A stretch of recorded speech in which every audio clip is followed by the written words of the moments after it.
ठीक है। Previous lecture में हमने जनरल स्टडी पढ़ी थी कि जनरल स्टडी क्या है, और आज हम क्या पढ़ेंगे, एटम और मॉलिक्यूल्स को पढ़ेंगे। एटॉमिक नंबर क्या है, मॉलिक्यूलर मास क्या है, इन सब के बारे में हम डिटेल में पढ़ेंगे। तो एटम क्या होता है, सबसे आप लोगों ने पढ़ा था एटम सबसे छोटी स्मॉलेस्ट पार्टिकल होता है, ठीक है। पहले हम जानते थे कि डिवाइड नहीं हो सकता, लेकिन अब हम सबको पता है इलेक्ट्रॉन प्रोटॉन सब में डिवाइड हो सकता है। तो ये क्या है, ये छोटी सी स्मॉलेस्ट पार्टिकल है जो केमिकल रिएक्शंस में पार्टिसिपेट करता है, जो केमिकल रिएक्शन में पार्टिसिपेट करता है और does not lose it identity, अपनी आइडेंटिटी लूज नहीं करता। देखो अगर मैंने H2 लिया, O2 लिया, ठीक, इससे मैंने बनाया 2H2, या अगर मैंने हाफ ले लिया तो H2 बनाया। अब आप मुझे बताइए, एक H एटम ये है, एक H एटम ये है, ये दोनों मिलकर, ये बताइए मुझे, कार्बन थोड़े बना रहे हैं, बना क्या रहे, हाइड्रोजन ही तो बना रहे हैं। तो इन्होंने क्या अपनी आइडेंटिटी लूज करी, भाई ये हाइड्रोजन और ये हाइड्रोजन मिलकर क्या बना रहे हैं, हाइड्रोजन ही तो बना रहे हैं, उसके साथ तो ऑक्सीजन लग रहा है, पर ये थोड़े दोनों ने मिलकर कार्बन बना दिया, नया एलिमेंट थोड़ी बनाया। तो ऐसे ही क्या करते हैं पार्टिकल जो केमिकल रिएक्शन में पार्टिसिपेट करते हैं पर अपनी आइडेंटिटी लूज नहीं करते, अपनी आइडेंटिटी लूज नहीं करते, एटम होते हैं। अब एक और बात देखिए, atom have no independent existence. क्यों? ऑक्सीजन कैसे होता है, हमेशा O2 में होता है, बनेगा लेकिन कन्वर्ट हो जाएगा O2 में। हाइड्रोजन कैसे होगा, N2 में होगा। अब बच्चे कहते हैं मैम बस रहने दो, आपको कुछ नहीं पता, आपको नहीं आता। आयरन तो अकेला रह रहा होता है, यही बोलोगे, मुझे पता था क्वेश्चन यही होगा। अब मुझे बताइए क्या आयरन क्या है, एटम ही है। सॉलिड स्टेट में आप रोड देखते हैं, भाई ये एटम है, ठीक, आयरन का एटम है, लेकिन ये सॉलिड स्टेट में है, तो ये अकेला नहीं रह रहा होगा, ये अपने साथ कई सारे आयरन एटम के साथ रह रहा होगा, यहाँ पर कई सारे आयरन एटम के साथ रह रहा है, अकेला थोड़ी रह रहा है। अब सोडियम हो गया, सोडियम एटम अकेला थोड़ी रह रहा है, ये क्या करेगा, बहुत सारे एटम के साथ रह रहा है, अकेला नहीं रह रहा है। तो याद रखिए, ये तो O2 मिला लेते हैं, ये भाई डायटोमिक नहीं बनाते हैं, सिंपल रहते हैं, इसका मतलब ये थोड़े अकेले रहते हैं, ये भी कई सारे एटम के साथ रहते हैं, कई सारे एटम है। आयरन की रोड में भी कई सारे आयरन एटम है एक साथ, एक आयरन एटम कभी नहीं मिलेगा आपको, तो ठीक है। तो atom have no independent existence. अब हम बात करते हैं मॉलिक्यूल की। मॉलिक्यूल क्या है, मॉलिक्यूल की डेफिनेशन भी सेम होगी, स्मॉलेस्ट पार्टिकल होगा पर विच एग्जिस्ट एज इंडिपेंडेंटली, वो हमेशा इंडिपेंडेंटली रह सकता है, ये नहीं रह सकता। मॉलिक्यूल आपका रह सकता है, मॉलिक्यूल की डेफिनेशन सही होगी, बस वहां क्या हो जाएगा, इंडिपेंडेंट एग्जिस्टेंस होगी। मॉलिक्यूल रह सकता है, क्यों, O2 बन गया, अकेला रहेगा आराम से, कोई दिक्कत नहीं, एटमॉस्फेयर में O2 है।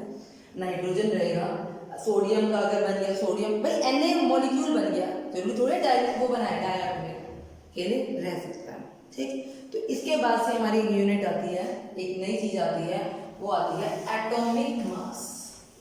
तो जनरल था एटम और मॉलिक्यूल, अब हम बात करते हैं एटॉमिक मास। और मैं आपको ये बात बता दूं, 99% बच्चे बहुत गलतियां करते हैं, होपफुली आप उन 1% में आए जो ये गलती ना करें। तो ध्यान से सुनिए, एटॉमिक मास क्या है, ठीक। आप पहले इसके पीछे सुनिए, जब टाइम था आज से 200 साल 300 साल पहले, तब हमारे पास इतने इक्विपमेंट नहीं थे कि हम मेजर कर सके पार्टिकल्स के। भाई कल किसी ने कहा नाइट्रोजन के एक एटम का वेट बता दो, नहीं था, एक एटम का वेट कहाँ से बताएंगे, नहीं था। तो ऐसे हमारे पास चीजें नहीं थी। पहले तो हमारे वेट नंबर है, तो उस मार्कर का वेट कितना है, पहले तो हमें ये भी नहीं पता था कि कैसे मेजर करते हैं। फिजिक्स वाले भी आपको इसी तरह समझाते होंगे, क्या होता है, फिजिक्स के रूल से चलते हैं। भाई कहीं पर एक ऐसे क्या होगा, किसी ने मेजर कर दिया होगा, एक स्टैंडर्ड मेजर मान लेते हैं, एक स्टैंडर्ड, फॉर एग्जांपल एक ये सिलेंडर है, इसको मैंने वेट दे दिया, इसका 1 kg है, मैंने दे दिया सिलेंडर का वेट 1 kg है, ठीक।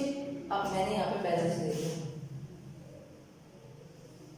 ठीक, ये बैलेंस है। अब मैंने यहाँ पर रख दिया कोई ब्लॉक रख दिया, और इसको मुझे बैलेंस करने के लिए कितने सिलेंडर यूज हुए, 1 सिलेंडर, 2 सिलेंडर और 3 सिलेंडर। तो इसका वेट, अगर मैं इस ऑब्जेक्ट ए का वेट पूछूं तो वेट कितना आ जाएगा, 3 सिलेंडर, ठीक। अब इसकी जगह मैंने और एक बड़ा बॉक्स रख दिया, ऑब्जेक्ट बी, उसके लिए मुझे कितने सिलेंडर यूज हो गए, 5 सिलेंडर यूज हो गए, तो बी का वेट कितना हो गया, 5 सिलेंडर। फॉर एग्जाम्पल मैंने उठाकर एक 2 इंसान बिठा दिए या कुछ भी बिठा दिए, फॉर एग्जाम्पल मैंने एक इंसान बिठा दिया, ठीक ठीक, वो ऑब्जेक्ट सी हो गया, एक इंसान बिठा दिया मैंने, ठीक। उसका वेट, ये सिलेंडर कितने हो गए, उसका वेट हो गया 7 सिलेंडर, 7 सिलेंडर बढ़ गए, कितने बढ़ गए, 7 सिलेंडर बढ़ गए। अब मैं कहूँगी ए का वेट है 3 सिलेंडर, बी का वेट है 5 सिलेंडर, 7 का वेट है, तो सी का वेट है 7 सिलेंडर। बार बार सिलेंडर सिलेंडर सिलेंडर थोड़ी लिखूंगी, आदत नहीं है। तो मैंने सिलेंडर को एक नाम दे दिया 1 kg, तो मैं कहूँगी ए का वेट हो गया 3 kg, मैंने सिलेंडर को 1 kg एज्यूम कर लिया। बी का वेट हो गया कितना 5 kg, और सी का वेट हो गया 7 kg। कितना हो गया 7 kg। मैं जस्ट एग्जांपल से लिया है, किसी इंसान का वेट 3-7 kg नहीं होगा, आई नो दैट, मेरा कार्टून है उसका वेट है 7 kg, ठीक। तो मैंने क्या करा, एज्यूम कर लिया, इस तरह से मैंने एज्यूम कर लिया। इसी तरह से कार्बन पार्टिकल्स, जब इसी तरह से जो पार्टिकल्स थे, एटम थे, उनका वेट भी नहीं पता था हमें, तो उनके लिए भी हमने क्या करा, जुगाड़ किया। हम लोगों को आदत है ना हर चीज को जुगाड़ करने की, तो हमने जुगाड़ कर लिया और हमने एक स्टैंडर्ड एटम को ले लिया। वो एटम क्या लिया, 1/12 into 1 atom of, weight of 1 carbon 12, carbon की कई आइसोटॉप होते हैं, carbon 12, weight of 1 atom of carbon 12, weight of क्या हो जाएगा, या mass of weight of 1 carbon 12 atom, ठीक। ये हमने क्या ले लिया, स्टैंडर्ड ले लिया। वेट की जगह में मास यूज करो, क्योंकि वेट की जगह जगह वैल्यू हो जाता है, ठीक, मास। ये हमने क्या ले लिया, स्टैंडर्ड ले लिया, ठीक। अब ये तो हमारा स्टैंडर्ड था। अब किसी को किसका मेजर करना था, नाइट्रोजन के एक पार्टिकल का मेजर करना था, तो उन्होंने क्या करा, एक साइड में नाइट्रोजन रखा और एक साइड में स्टैंडर्ड वेट कार्बन का पार्टिकल रखते गए। जितने कार्बन के पार्टिकल्स, भाई जैसे सिलेंडर थे, बढ़ते गए, तो ये कितने आ गए, 14 तो ये है, into 1/12 mass of 1 carbon 12 atom, 1 carbon 12, यानी इसको 40, इतने को 14 बार रखा तो हमारा नाइट्रोजन का आया, किसका आया, मास ऑफ 1 नाइट्रोजन एटम, 1 एटम का। मैं खाली बात कर रही हूँ एक एटम की। अगर मुझे मास निकालना हो, मास ऑफ 1 ऑक्सीजन एटम, तो क्या हो जाएगा, ऑक्सीजन एटम का क्या वेट आया, हमने देखा 16 इंटू 1/12, उन्होंने मेजर करके देखा, तो कहोगे मैम 16 कहाँ से आया, उन्होंने इसको रख करके देखा, वो 16 टाइम आया, कितना आया, 16 टाइम। सोडियम का रखा वो 23 टाइम्स आया, ठीक है। हाइड्रोजन का रखा वो खाली 1 टाइम ही आया। तो इससे क्या पता चला, एक स्टैंडर्ड वेट बनाया था उन्होंने, उससे उन्होंने मेजर करके रखा। अब कहोगे कार्बन का कितना आया, कार्बन का कितना आया, कार्बन का इसका आया 12 इंटू 1/12 इंटू मास ऑफ, देखो अभी करती हूँ मैं, इसे रब करती हूँ तब तुम्हें समझ में आएगा, मैं इसे नीचे वाला रब करती हूँ, ठीक। अगर आप कहोगे कार्बन का कैसे कितना है, तो मास ऑफ 1 कार्बन एटम, देखो मैंने बिल्कुल लिख दिया, कितना है 12 टाइम आया इसका,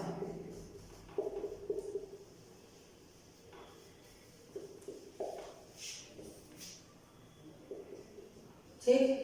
तो ये 12 से 12 कैंसिल, तो mass of 1 carbon atom equal to किसके आ गया, मास ऑफ 1 कार्बन एटम भी निकला है हमें। तो ये इन्होंने स्टैंडर्ड ले लिया।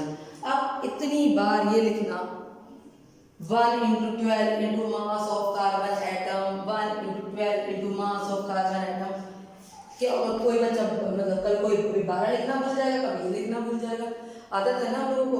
अच्छा हमें आदत है, आलसी लोग तो हमें, अगर आप कुछ चीज़ खा रहे हो, पैकेट का जरा सा भी टुकड़ा गिर गया तो आप क्या करोगे, फ्रेंड से धक्का मार दोगे, या भाई किसी और की साइड चला जाओ, मेरी साइड साफ है, ऐसी आदत है ना, आलस।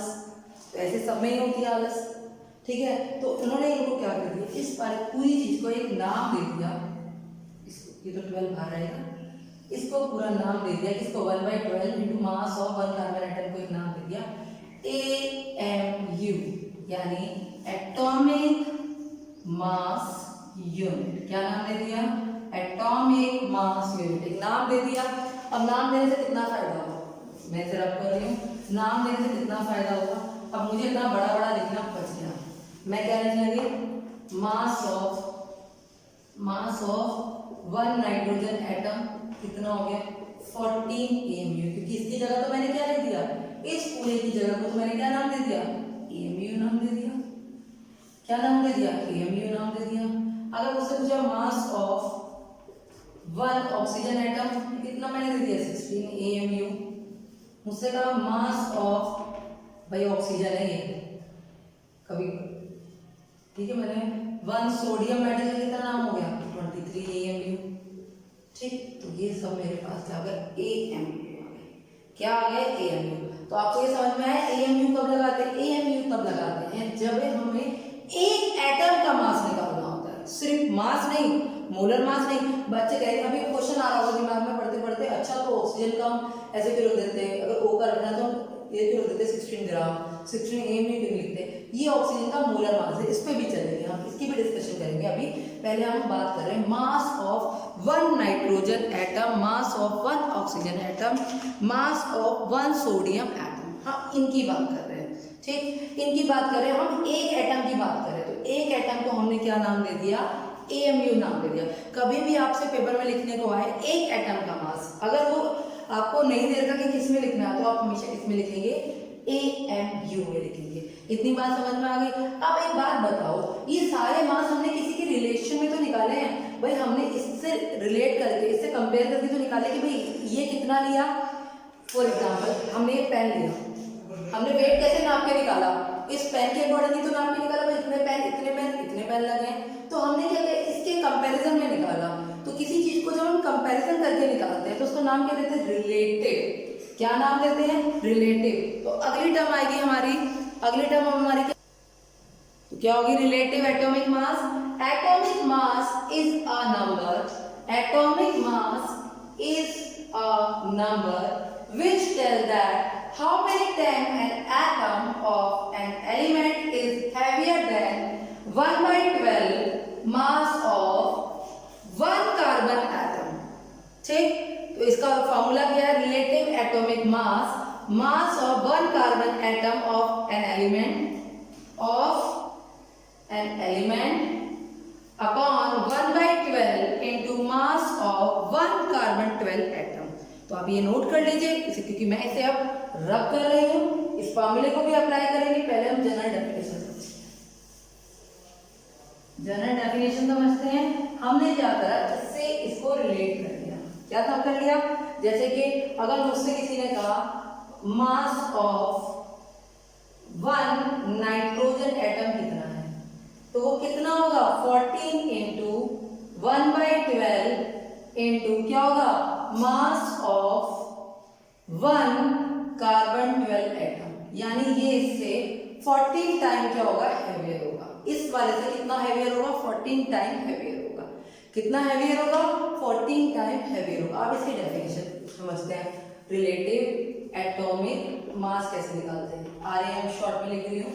कैसे होगा, अगर मान लो मुझे नाइट्रोजन का ही निकालना है, तो नाइट्रोजन के एलिमेंट का मास कितना है, 14 AMU। मैं शॉर्ट में से AMU लिख दूं, और ये भी पूरा AM, चलो मैं लिख देती हूँ, पूरा लिख देती हूँ, 14 into 1/12 into mass of one carbon 12 atom.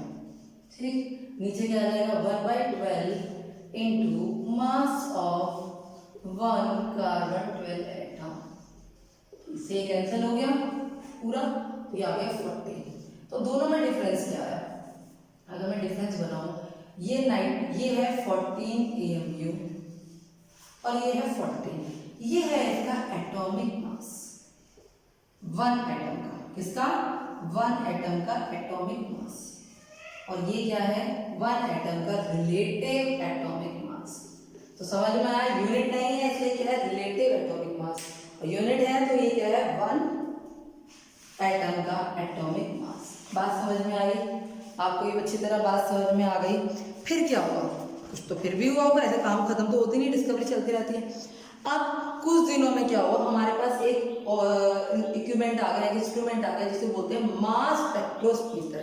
क्या बोलते हैं, मास स्पेक्ट्रोमीटर। उसने क्या करा, उस मास स्पेक्ट्रोमीटर ने क्या करा, हमारी बड़ी मदद करी। उसने बहुत छोटे छोटे पार्टिकल्स के निकालने के लिए भी आता है, अब तो बहुत बढ़ गया, पहले तो 6 ही थे, तो कई हो चुके हैं। इस मास स्पेक्ट्रोमीटर ने हमें बताया mass of one carbon 12 atom का कितना मास होता है, ये बताया उन्होंने 1.99 × 10⁻⁻23। ये उन्होंने हमें बताया इसका मास। इसका मास बता दिया हमें किसमें, ग्राम में। मास हमें कैलकुलेट करके दे दिया, ठीक, इतना तो हमें पता चल गया। तो अब हमें क्या हुआ, ग्राम में मास पता चल गया।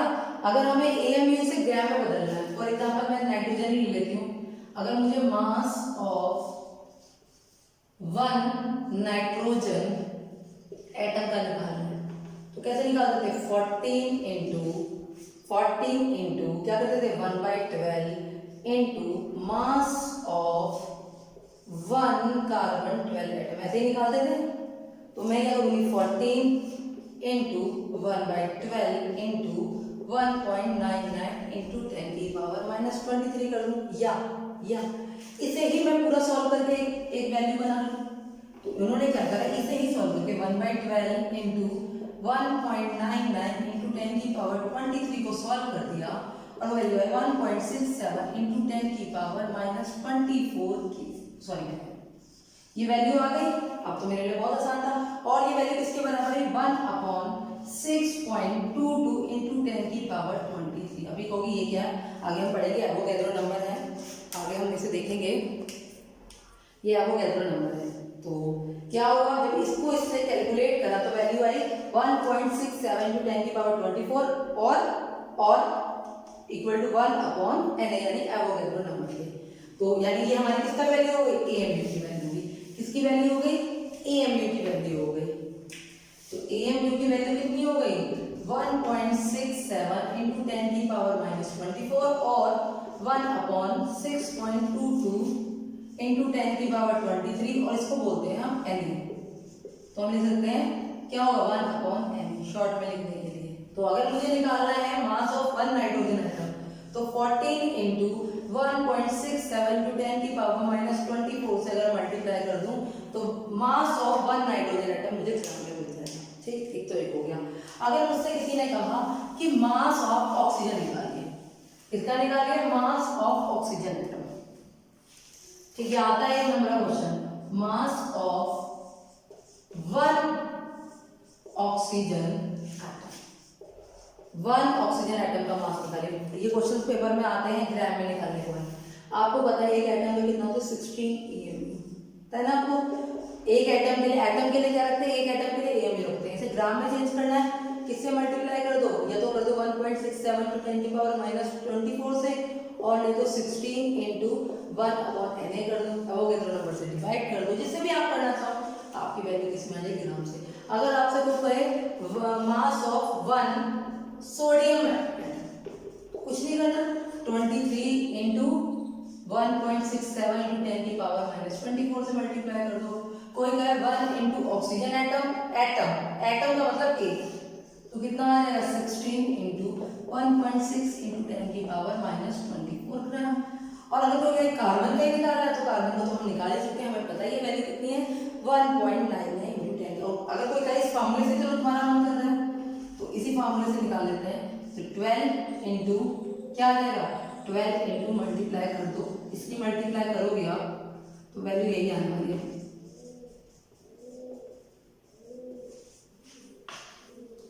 तो ये हमें कैसे कि एक एटम के AMU को हम ग्राम में कैसे कन्वर्ट करते हैं, और हमने पढ़ा रिलेटिव मास और एटॉमिक मास, ठीक। तो चले हम और आगे चलते हैं। अब हम बात करते हैं मोलर मास की। किसकी बात करते हैं, मोलर मास की।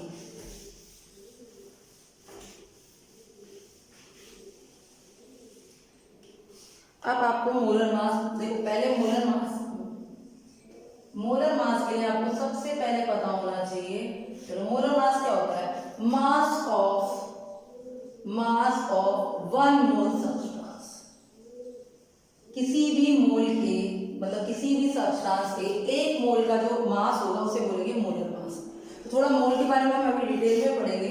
मैंने कहा था क्वांटिटेटिव होते हैं, 1 मोल में 6.22 इंटू 10⁻23 क्या होते हैं, पार्टिकल्स को मैंने बोला कि पार्टिकल्स एटम भी हो सकते हैं, आयन भी हो सकते हैं और मॉलिक्यूल्स भी हो सकते हैं। इसके बारे में हम डिटेल में अभी हम आगे पढ़ने वाले हैं मोल कॉन्सेप्ट में। अभी फिलहाल इतना याद रखो, और इस नंबर को बोलते हैं एवोगैड्रो नंबर और Na। अभी मैंने बताया था एवोगैड्रो नंबर और Na, ठीक। तो 1 मोल में इतने होते हैं। तो मोलर मास क्या है, मास ऑफ 1 मोल सब्सटेंस। एक मोल सब्सटेंस, अगर मैं कहूँ 6 ऑक्सीजन का मोलर मास कितना है, molar mass of oxygen atom, oxygen atom, इसका मतलब क्या हो गया, मास ऑफ 1 मोल ऑक्सीजन एटम। भाई 1 मोल ऑक्सीजन को मैं ऐसे लिख देती हूँ, मैं उनको भी समझ में ना आए, मास ऑफ 1 मोल ऑक्सीजन एटम, ठीक। तो अब 1 मोल निकालते हैं। अब आपको पता है 1 मोल में कितने पार्टिकल होते हैं, 6.22 into 10 की पावर 23 पार्टिकल। इधर करते हैं 6.22 into 10 की पावर 23 पार्टिकल्स का होता है 1 मोल, ठीक। एक का कितना होगा, 1 मोल अपॉन 6.22 into 10 की पावर 23। भाई एक का कितना मास हो जाएगा, भाई इतने पार्टिकल्स वो कब कितने होते हैं, 1 मोल में होते हैं। तो एक पार्टिकल में कितने होंगे, 1 मोल पर डिवाइड बाय 6.22 into 10 की पावर 23, ठीक। इतनी बात समझ में आ गई, इतनी बात तो मुझे लगता है आपको समझ में आ ही गई होगी, ठीक। अब मास ऑफ 1 मोल, और 1 मोल में कितने पार्टिकल होते हैं, 6.23, इसे ऐसे भी कर सकते हैं और इलेबोरेट कर लेते हैं, मास ऑफ 1 मोल ऑक्सीजन एटम, ठीक। तो अगर मुझे पता हो, ऐसे कर सकते हैं, मास of 1 oxygen atom multiply by Avogadro number. नहीं है बात समझ, बताते हैं क्या हुआ। मैंने लिखा मास ऑफ, भाई देखो 1 मोल में, 1 मोल में कितने होते हैं, 6.22 into 10 की पावर 23 होते हैं। भाई 1 मोल में इतने होते हैं, तो अगर मैं एटम के वेट को उससे मल्टीप्लाई कर दूं तो हमारे को आंसर निकलेगा। भाई 1 मोल में होते हैं 6.22 into 10 की पावर 23, तो जितने मेरे पार्टिकल हैं, जितने पार्टिकल उससे मल्टीप्लाई कर दूं आ जाएगा, ठीक ना, आ जाएगा, कोई दिक्कत नहीं। मैंने क्या लिख दिया, मास ऑफ 1 मोल को क्या लिख दिया, मास of 1 oxygen atom multiply Na मतलब एवोगैड्रो नंबर से मल्टीप्लाई करते हैं। इस तरह से भी कर सकते थे, इस तरह से भी कर सकते हैं, ठीक। अब मास ऑफ 1 ऑक्सीजन एटम कितना हो, 16 AMU अपॉन क्या हो गया, एवोगैड्रो नंबर Na, ठीक। अब AMU को कन्वर्ट करना है ग्राम में, क्योंकि ग्राम में वैल्यू निकाली है, तो AMU को कन्वर्ट किससे करते हैं, भाई AMU को कन्वर्ट करने का, सॉरी मैंने उल्टा लिख दिया यहाँ, सॉरी बच्चों, ये हो गया 16 AMU, किधर लिखा, 16 AMU इनटू क्या है यहाँ पर, इनटू Na। मैं Na लिख रही हूँ 6.22 into 10 की पावर 23, Na मतलब ये है, ठीक। अब यहाँ पर कितना आएगा, ये Na आ गया, ठीक। अब आपको ये AMU है, ये Na है, तो इसे AMU को ग्राम में चेंज करना है। ग्राम में करना आपको बताया था क्या होता है, 16 डिवाइड करते हैं AMU से, तो डिवाइड करेंगे AMU से, किससे डिवाइड करेंगे, Na से डिवाइड करेंगे और Na से मल्टीप्लाई होगा, वैल्यू कितनी आ गई 16। नहीं समझ में आया, दोबारा करते हैं। उस तरह से भी कर सकते हैं जैसे मैंने पहले लिखा था। देखो molar mass of oxygen atom, molar mass का मतलब है मास ऑफ 1 मोल ऑक्सीजन एटम। तो अगर मुझे एक एटम का पता है तो उसे अगर मैं Na से मल्टीप्लाई कर दूं तो 1 मोल बन जाएगा। भाई एक एटम को अगर मैं Na से मल्टीप्लाई कर दूं तो क्या बन जाएगा, 1 मोल तो बन जाएगा। एक एटम के मास को अगर मैं इससे मल्टीप्लाई कर दूं तो क्या बन जाएगा, क्या बन जाएगा मेरा मोलर मास तो बन जाएगा। फिर देखो मोल को थोड़ा और समझ लेते हैं। हम ये बोलते हैं एक मोल जो होते हैं 6.22 into 10 की पावर 23 पार्टिकल्स का जो वेट होता है वो होता है मोलर मास, ठीक। किसका, इतने पार्टिकल्स का होता है। अगर मुझे मोलर मास निकालना है, अगर मैं 1 पार्टिकल का मास रख दूं और इससे मल्टीप्लाई कर दूं तो वैल्यू यही आ जाएगी, सेम, ठीक। तो अब मुझे मास ऑफ 1 ऑक्सीजन एटम रखना है। 1 ऑक्सीजन एटम क्या होता है, भाई 1 ऑक्सीजन एटम का मास कितना होता है, AMU। मैंने कहा एक एटम का मास हमेशा AMU में रखते हैं, और ये आ गया Na। अब AMU को कन्वर्ट करना है किसमें, ग्राम में, तो डिवाइड करते हैं। Na से बताया था डिवाइड करते हैं, कैसे बताया था, ऐसे भी बताया था। भाई देखो एक अभी बताया था 1 मोल में या 6.22 ऐसे समझ में आता है, 10 की पावर 23 पार्टिकल का वो है किसमें, 1 मोल में, ठीक। किसमें 1 पार्टिकल किसमें होगा, 1 अपॉन 6.22 into 10 की पावर 23 और मल्टीप्लाई, अब कितने पार्टिकल, इतने पार्टिकल का 1 मोल, इसका मैं वेट निकालना है तो इससे मल्टीप्लाई, किसी से भी कर दो कोई बात नहीं। तो बोलो बात समझ में आई या नहीं। और एक सीधा निकालते हैं, मास ऑफ नाइट्रोजन। इससे और समझ में आएगा। मास ऑफ नाइट्रोजन एटम, यानी मास ऑफ 1 मोल नाइट्रोजन एटम। अब एक मास, एक एटम के मास को 6.22 × 10⁻23 से बदल दूं। भाई मुझे पता है मुझे पता है एक पार्टिकल का वेट, किसका पता है? एक पार्टिकल का वेट पता है, और मुझे कहा है 1 मोल का बताइए। 1 मोल में कितने पार्टिकल होते हैं? 6.22 × 10⁻23। तो मैं इसको अगर मल्टीप्लाई कर दूं तो मेरा मास आ जाएगा? नहीं पता। चलो किसी और तरीके से बताते हैं, बच्चे कंफ्यूज ना हो इसीलिए बता रही, कुछ बच्चों को आ भी गई होगी। अगर मुझे वेट निकालने को कहा है, मुझे कहा है आप 1 मोल का वेट निकालिए, या मुझे कहा है 6.22 × 10⁻23 का वेट बताइए। अगर मुझे एक पार्टिकल का वेट पता है, फॉर एग्जाम्पल m, तो 6.22 × 10⁻23 का वेट कितना होगा? m इंटू 6.22 × 10⁻23, m से मल्टीप्लाई कर देंगे, ठीक है। तो मुझे क्या निकालना है? ये तो बताना है 1 मोल मतलब 6.22 × 10⁻23 का वेट बताना है मुझे। क्या बताना है? वेट। तो एक पार्टिकल के वेट को इससे मल्टीप्लाई कर दो, 6.22 × 10⁻23 से क्या कर दूं मैं? मल्टीप्लाई कर दूं। तो मास ऑफ 1 नाइट्रोजन एटम, तो पहले मास ऑफ 1 नाइट्रोजन एटम और मल्टीप्लाई किससे कर देंगे? एवोगैड्रो नंबर से, ठीक। और 1 का कितना होता है? 14 AMU इंटू 6.22 × 10⁻23। अब AMU को कन्वर्ट करो ग्राम में, 1/6.22 × 10⁻23 इंटू 6.22 × 10⁻23। 23 से 23 कैसे आ गया? 14 ग्राम। अब देख लो दोनों में कोई डिफरेंस नहीं है, मोलर मास और यूनिट में कोई डिफरेंस नहीं। देखते हैं एक बार, ये नोट कर लो आप, ठीक। अब आगे देखते हैं। अगर मैं ऐसे बनाऊं, ऑक्सीजन 16 AMU और 16 ग्राम, मतलब क्या? और एक हमारा 16 क्या आया था? RAMB आया था। इसका मतलब है एक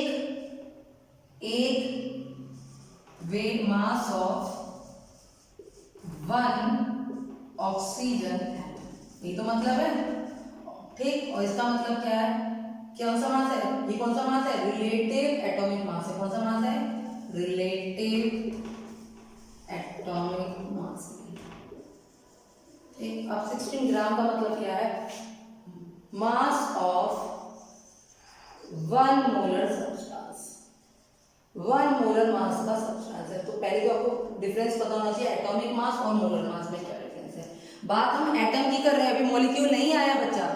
मोलर मास ऑफ, हम एटम की ही बात कर रहे हैं, अभी मॉलिक्यूल की बात हमने की नहीं है। मोलर मास ऑफ एटॉमिक है। बच्चे कभी कभी कंफ्यूज होते हैं, मोलर मास तो मॉलिक्यूल का है। नो, एटम का ही मोलर मास क्या है? एटम का मास है मास ऑफ 1 मोलर सब्सटेंस, या मैं 1 मोलर एटम लिख देती हूँ ताकि तुम्हें और क्लियर हो।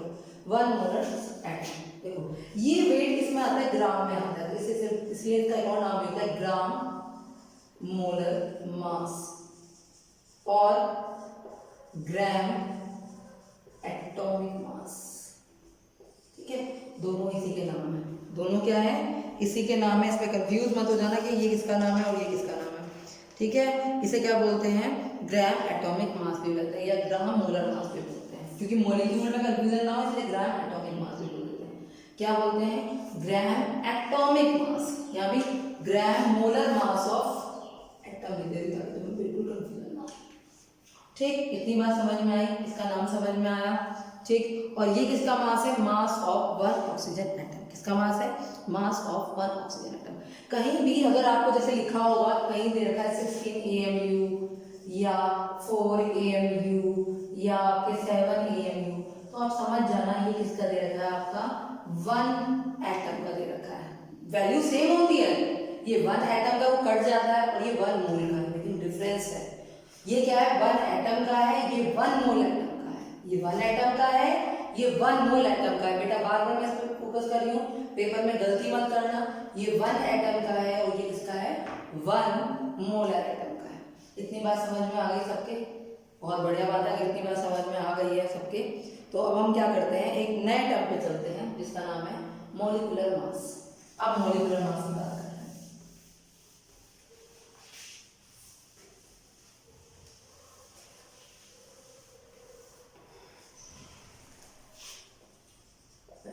मॉलिक्यूलर मास क्या है? Molecular mass sum of all the atom, जितने भी एटम हैं उनका क्या करना है? मास हमें क्या करना है? Sum of all the atomic mass in element. ठीक, तो इसका हमें क्या करना है? मोलर मास निकालना है। सिंपल सी बात है। मॉलिक्यूलर मास क्या होगा? Sum of all the element present in molecule, sum of all the element present in molecule. H2 का निकालना है मुझे। अगर हमें मॉलिक्यूलर मास कह रही हो इसका 1 H2 होगा। किसका कह रही हो? 1 मॉलिक्यूल्स। चलो इसे मैं अभी थोड़ा क्लियर बनाती हूँ। अगर मुझे निकालना है तो कितना हो जाएगा? 2 इंटू कितना हो जाएगा? 2 + 16। अगर ये आपका आता है कितना? 18 AMU। और अगर मैं ग्राम में रखती हूँ 2 इंटू 2 + 16 18 ग्राम, तो डिफरेंस क्या है? ये है मॉलिक्यूलर मास। देखो मैं इसमें डिफरेंस बता रही हूँ। पहले तो ये H2 है 18 AMU और 18 ग्राम। पहले डिफरेंस समझ ले फिर आगे समझते हैं।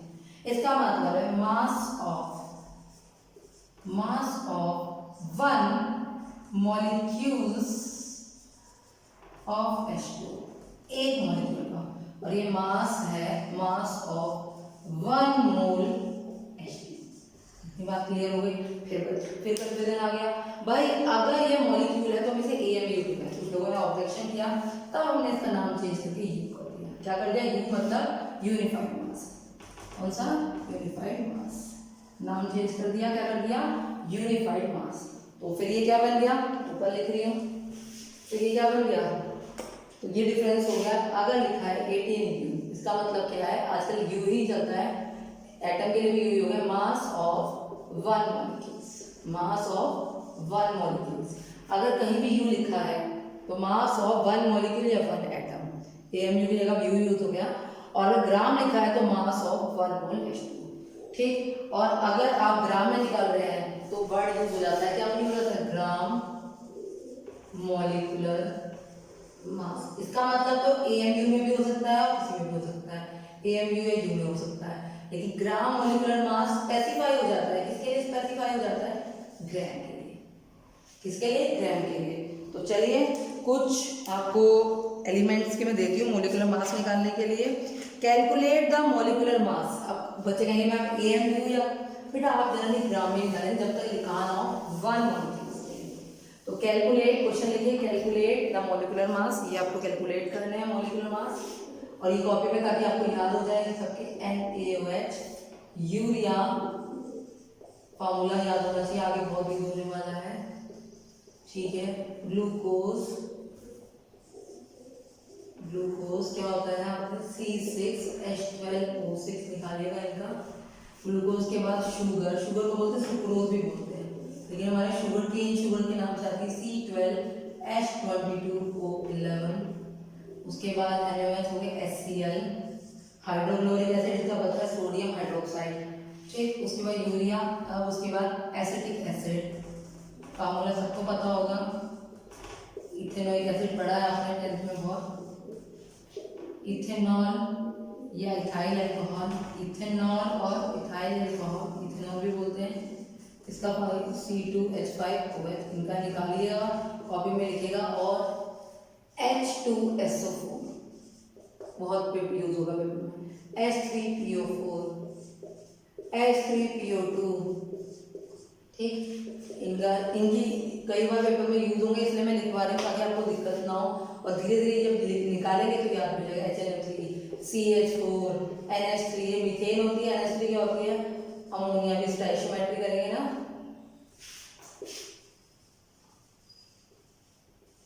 स्टोइचियोमेट्री करेंगे ना तो कई बार यूज होगा अमोनिया, कैल्शियम कार्बोनेट। ठीक, इनके आपको सबको निकालने में लिख रही हूँ। Na2SO4 sodium sulphate, NaSCO3 sodium bicarbonate, और इसे क्या बोलते हैं? बेकिंग सोडा भी बोलते हैं। उसके बाद एक और लिखिए Na2CO3, इसे क्या बोलते हैं? सोडा ऐश बोलते हैं, सोडियम कार्बोनेट। और Na2CO3.NH2 को बोलते हैं वॉशिंग सोडा। 10H2 कैसे निकालेंगे? 10H2 को बताते हैं, बहुत सारे बच्चे गलती करते हैं, मैं इसे ड्रॉप कर रही हूँ। 10H2 का बच्चे कैसे निकालते हैं? जितना भी आएगा भाई 2 × 23 + 12 + 6 इंटू कितना आएगा 16 प्लस, अब प्लस करेंगे, मल्टीप्लाई नहीं करना। आपको पता, अगर आपको पता है H2 का है, डायरेक्ट 18 × 18 कर लीजिए तो 1/1 निकालिए। प्लस करना है, ना कि आपको इंटू करना है। बहुत सारे बच्चे इंटू कर लीजिए। MgSO4.7H2 ये सब मैंने लिखवा दिया। कोई रह गया होगा तो हम धीरे धीरे जब करेंगे ये क्वेश्चंस तो हमें और समझ में आता जाएगा कि हमें कैसे करना है। तो ठीक, तो एक क्वेश्चन और करते हैं, देखती हूँ आपको कितना समझ में आया है। मैं लिखती हूँ बोर्ड पर। क्वेश्चन आ गया, mass of an atom of element is 6.6 × 10⁻24 calculate the molar mass. अब क्या है, एक एटम का दे रखा है, मोलर मास निकालना है। क्या निकालना है? Molar mass. अभी बताया था मोलर मास कैसे निकालते हैं। मोलर मास इक्वल टू क्या होता है, मास ऑफ वन। भाई मोलर मास का मतलब क्या है? अगर मैं लिख दूं मोलर मास का मतलब है, मैं मतलब लेती हूँ मास ऑफ 1 मोल सब्सटेंस, यही तो मतलब है इसका। ठीक, 1 मोल सब्सटेंस। तो अब मास ऑफ 1 मोल एंड मोल का क्या मतलब लिखेंगे, मास ऑफ, इसे 1 एटम या element, 1 element, mass of 1 element into Na। अब अगर नंबर से मल्टीप्लाई करेंगे तो मास कितना है 1। एन एलिमेंट का मतलब क्या है, mass of an atom. Atom का मतलब क्या होगा, एलिमेंट लिखो या एटम लिख लो यहाँ पर। तो क्या हो गया, एटम में कितना है 6 × 6 × 10⁻24 और Na कितना होता है 6.22 × 10⁻23। ये तो आ जाएगा 23, ये आ जाएगा -1, 23 है -1, इसकी मल्टीप्लाई करेंगे 36, तो ये आएगा 36 पॉइंट समथिंग, जितना भी आएगा 78 जितना भी आएगा। इसे और ले आए तो 3.678, तो ये लगभग हम इसे 4 भी कर देते हैं। अब कैलकुलेशन प्रॉपर करके देखना, मैंने सिर्फ एवरेज कैलकुलेशन करी है। ठीक, आप प्रॉपर कैलकुलेशन करके देखना। ठीक, इसके बाद जो मास आता है वो मास आता है आपका फॉर्मूला मास। कौन सा मास आता है, फॉर्मूला मास। अभी आप कहोगे फॉर्मूला मास क्या गया, आपने अभी तक एटॉमिक मास पढ़ा, ठीक है, ग्राम एटॉमिक मास पढ़ा, एवरेज मास मैं आपको बाद में सिखाऊंगी, रिलेटिव मास पढ़ा, ग्राम मॉलिक्यूलर मास पढ़ा। फॉर्मूला यूनिट मास क्या है, फॉर्मूला यूनिट मास क्या है, फॉर्मूला यूनिट मास क्या है बच्चा, देखो जैसे कुछ आयनिक कंपाउंड होते हैं NaCl, KCl, ये क्या होते हैं, ये क्रिस्टल्स बनाते हैं। क्या बनाते हैं, लैटिस क्रिस्टल बनाते हैं। जब सॉलिड पढ़ेंगे तो डिटेल में होगा। तो ये मॉलिक्यूल एक दूसरे से क्या होते हैं, एक कंपाउंड की तरह एक दूसरे से क्या होते हैं, अटैच होते हैं। इनको भी हम मॉलिक्यूलर मास के साथ निकालते हैं। जैसे KCl का निकालना है, ये NaCl का निकालना है 23 + 35.5 और KCl का निकालना है 39.35.5 है ये बिल्कुल बस। लेकिन ये आयनिक कंपाउंड है तो इनको हम बोल देते हैं फॉर्मूला यूनिट। क्या बोल देते हैं, फॉर्मूला यूनिट। क्या बोलते हैं, फॉर्मूला यूनिट। तो इनके मास को हम क्या बोलते हैं, फॉर्मूला यूनिट मास। क्या बोलते हैं, अगर हम पूछे एक फॉर्मूला यूनिट का मास बताओ तो किस में आ जाएगा, यू में आ जाएगा। किस में आ जाएगा, यू में आ जाएगा। और हम कहेंगे एक मोल फॉर्मूला यूनिट का मास बताओ तो ग्राम में आ जाएगा। सेम ही वही चीज है, कुछ हम डिस्क्रिमिनेशन नहीं करते, हमें तो ऐसे ही निकालना है। बट अगर कोई हमसे पूछ ले फॉर्मूला यूनिट क्या होता है तो हमें पता होना चाहिए, सेम होता मॉलिक्यूलर मास के लिए। तो ये आपका क्या था, सबके मास निकालने के लिए, क्योंकि मास के बिना तो मोल निकालना मुश्किल है। तो नेक्स्ट में हमारा मोल स्टार्ट होगा। आप इसको अच्छी तरह कीजिए, क्लियर कीजिए। अगर कोई आपसे पूछे एक एटम या एक मॉलिक्यूल का तो वो हमेशा क्या होगा, AMU LU में होगा। ठीक, कोई पूछे मोलर मास का मतलब है एक मोल का, वो ग्राम में होगा। पहले दोनों की सेम होती है पर दोनों में डिफरेंस पता होना चाहिए। ठीक, क्या होता है, पेपर में एक AMU को कन्वर्ट करने के लिए, ग्राम में कन्वर्ट करने के लिए किससे डिवाइड करते हैं, Na से 6.22 × 10⁻23 से। तो ये चीजें आपको अच्छी तरह पता होनी चाहिए। इस लेक्चर को अच्छी तरह से समझिए, कोई क्वेरी हो तो पूछिए। ठीक है, तब तक अपना ध्यान रखिए, घर पे रहिए। ओके बेटा, टेक केयर, बाय।